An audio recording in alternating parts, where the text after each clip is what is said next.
Viva Voz, com Vera Magalhães.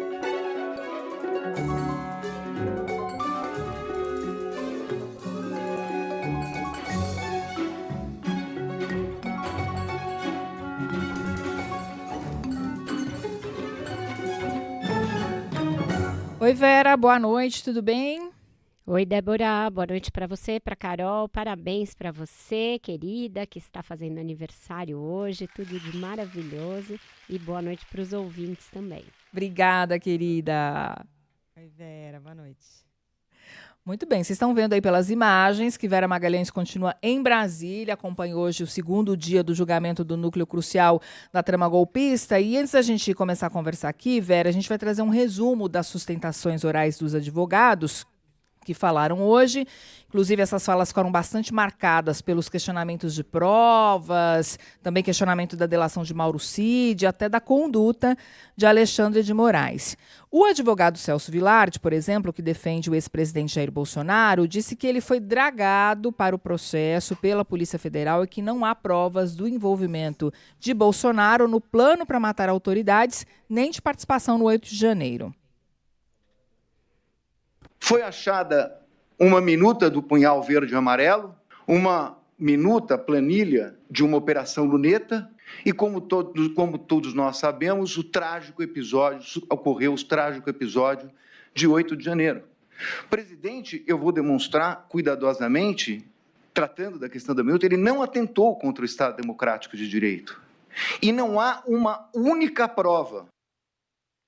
O advogado Matheus Milanês, que defende o general Augusto Heleno, reclamou da dificuldade de acessar as provas, inclusive essa foi uma reclamação de praticamente todos os advogados, e criticou também a postura de Alexandre de Moraes durante o interrogatório dos réus. Nós temos 302 perguntas do ministro relator contra 59 da Procuradoria-Geral da República. Ou seja, nós temos uma postura ativa do ministro relator de investigar testemunhas. Qual o papel do juiz julgador? Ou é o juiz inquisidor? Milanês também disse que o ex-ministro estava afastado do núcleo do governo. E aí, gente, uma fala... Perdão. Pois não, Carol, pode prosseguir. Sou eu, né? Então, tá certo. Eu ia falar da fala do advogado André Farias, que é o advogado do ex-ministro da Defesa Paulo Sérgio Nogueira, porque a fala dele chamou muita atenção. Acabou comprometendo o ex-presidente Jair Bolsonaro. Ele disse que o general não teve participação no plano de golpe, mas que atuou ativamente para dizer a Bolsonaro que nada poderia ser feito diante do resultado das eleições e que teve um papel pacificador contra medidas de exceção. Ele acabou sendo questionado pela ministra Carmen Lúcia sobre essa colocação. Vamos ouvir. O cliente de Vossa Senhoria, aspas, estava atuando para demover o presidente da República. Demover de quê? Porque até agora todo mundo diz que ninguém pensou nada. Claro, claramente, Vossa Excelência. Demover de adotar qualquer medida de exceção. Muito obrigado. Atuou ativamente. Já o advogado do general Braga Neto, José Luiz Oliveira Lima, criticou a delação de Mauro Cid. O tenente-coronel disse que entregou dinheiro ao general, né? Mas a defesa nega essa acusação e diz que Cid mudou de versão pelo menos 7 vezes. 7 versões que foram apresentadas pelo réu colaborador. É inacreditável. Sobre o general Braga Neto. Vai se condenar uma pessoa com base em 7 versões? Isso não é prova. Isso é uma farsa. Isso é uma mentira. Bom, sustentações orais então da defesa terminaram hoje. O julgamento vai ser retomado na semana que vem com o voto do ministro Alexandre de Moraes. Que balanço a gente pode fazer, Vera, dessa fase? Quem foi bem, quem foi mal? Olha, nesse segundo dia entraram em campo os titulares, né, das defesas. Parece que ontem a gente viu ali um time mais despreparado e hoje a linha de frente das defesas. Os 2 principais escritórios de advocacia que atuam, nesse caso, estão trabalhando para o Bolsonaro e para o general Braga Neto e foram justamente os que se destacaram no sentido de fazer uma defesa mais técnica. A defesa do advogado do general Braga Neto, o José Luiz Oliveira Lima, foi irretocável do ponto de vista técnico, porque ele trouxe muitos fundamentos para refutar a delação do Mauro Cid e também para contestar a participação do seu cliente diretamente na trama golpista. Mas como o Braga Neto é uma figura muito central na denúncia do PGR. E ele teve um papel ali de tentar pressionar os seus pares das Forças Armadas e para atuar, inclusive na frente ali de desqualificação de alguns generais nas redes sociais, etc., ninguém acredita que ele vá ser absolvido. O azarão do dia, a meu ver, é o general Paulo Sérgio Nogueira, que foi ministro da Defesa, era o ministro da Defesa na eleição, foi quem participou, por pressão do Bolsonaro, daquela comissão que atuou no TSE para tentar questionar as urnas eletrônicas, que fez depois aquele relatório, etc., e que teve um advogado que até provocou alguns momentos cômicos ali no julgamento, porque ele fez uma série de citações, etc., porém, que encaixou essa estratégia muito inteligente de não negar a trama golpista, inclusive reafirmar sua existência, dizer que o Bolsonaro de fato pensava em medidas de exceção, ele usou essa palavra mais de uma vez, e que, no entanto, o seu cliente atuou para dissuadi-lo. E aí, nisso, ele foi muito feliz em trazer depoimentos favoráveis ao general, vindos de outros que não foram sequer denunciados e nem indiciados, como o general Freire Gomes e o almirante Batista Júnior. Então, ele procurou deslocar o seu cliente desse time do núcleo crucial para o time dos militares que foram legalistas. Talvez ele tenha obtido êxito em, pelo menos, provocar uma dúvida em alguns ministros. Eu senti isso nos ministros com os quais eu falei ao longo do julgamento, que eles ficaram em dúvida e que vão aguardar para ver o que o ministro Alexandre de Moraes vai trazer no seu voto. Vera, você já quer comentar sobre... Porque todos eles, ou boa parte deles, criticaram a delação de Mauro Cid. Isso já vem acontecendo há um tempo. Não sei se você já quer falar sobre, comentar agora, porque a Isa tinha uma repercussão no meio jurídico e político. Não sei se ela tá pronta. Isa Stacianini está aqui no estúdio, ao meu lado. Inclusive, abriu a porta do estúdio da CBN para mim hoje. A gente já trocou figurinha mais cedo. As duas estávamos lá no Supremo. Isa, conta pra gente como esses 2 dias foram analisados aí na comunidade jurídica, o que chamou mais a atenção. Oi, Vera, muito boa noite a você, a Débora, a Carol, aos ouvintes. Olha, eu conversei hoje durante todo o dia com advogados de alguns réus e também com professores analistas, até ministros do Supremo. O que eu ouvi de um ministro é que não muda nada, que era tudo conforme o esperado dentro do script, que os rumos ainda vão ser mantidos, ou seja, não houve nenhuma surpresa. Agora, alguns juristas avaliam que alguns réus podem receber penas menores ou até absolvidos. E aí esses advogados me falam que entre os absolvidos provavelmente podem ser ou Paulo Sérgio Nogueira ou Augusto Heleno. E aí eu perguntei, mas por que Augusto Heleno? Começando por ele. E aí eles me falam que é uma pessoa com muita história dentro do Exército, que o comandante, o general Tomás Paiva, é muito próximo do ministro Alexandre de Moraes e que tem mostrado a ele uma história que Heleno fez muito em operações e missões em favor do Brasil, que tem uma carreira sólida e que é um general bastante respeitado.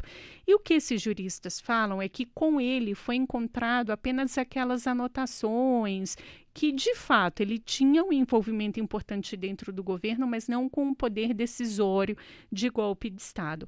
E sobre o Paulo Sérgio Nogueira, a análise é de que ele, inclusive, teria orientado o ex-presidente Jair Bolsonaro a não seguir nessa ideia de golpe de Estado. Inclusive, eu ouvi que a defesa dele, o advogado André Fernandes, atrapalhou, inclusive, a defesa, do Celso Vilardi, advogado do ex-presidente Jair Bolsonaro, e que foi muito ruim porque ele falou depois, então, sem chance para a defesa do Bolsonaro contestar. Já o Matheus Milanês, só para encerrar, advogado do Augusto Heleno, foi bastante elogiado pela defesa dos outros réus. O que eu ouvi é que ele teve coragem de dizer aquilo que os outros gostariam de ter dito, mas por ser um advogado mais jovem, mais destemido, ele falou. De um lado, ele foi muito elogiado, só que de outro, eu ouvi que eles ficam na dúvida se isso mais atrapalhou ou ajudou o cliente, já que Moraes não gosta de ser confrontado, Vera. Exatamente. Eu acho que esse fator aí pesa bastante, porque enquanto todos os outros foram muito cheios de dedos e cautelosos em contestar o ministro Alexandre de Moraes, ele foi irônico em toda a sua fala, uma fala longuíssima, que ele cronometrou, ele inclusive teve que cortar a fala, porque na véspera estava dando 1h10 e ele cravou 1 hora. Mostrou queria mostrar 105 slides, talvez tenha dado uma enxugada ali, mas toda a tese dele era de que aquela agenda que foi apreendida com o general Heleno, ela sofreu uma montagem, que a ordem do encadeamento dos fatos não era aquela que a Polícia Federal fez, e ele disse que fez de propósito para levar o Ministério Público a erro. E ele chamou o ministro de inquisidor, disse que o Ministério Público e a PF mentiram. Esse tipo de adjetivação não costuma ser bem visto no Supremo Tribunal Federal. Além disso, o fato do general Heleno ser alguém de máxima proximidade com o Bolsonaro, comandante do GSI, naquela reunião ministerial lá de julho de 2022, ter tido uma fala bastante incisiva no sentido de que qualquer coisa que tivesse de ser feita, teria de ser feita antes das eleições, e frisar isso. Então, esses são fatores que tornam difícil que esse argumento que a Isa trouxe, que está sendo muito usado, da idade do general, dos serviços prestados, que isso pese no sentido de absolvê-lo. É claro que na hora de definir o cumprimento da pena, o regime, a idade dele pode ser levada em conta, até para uma prisão domiciliar, etc., para a dosimetria da pena.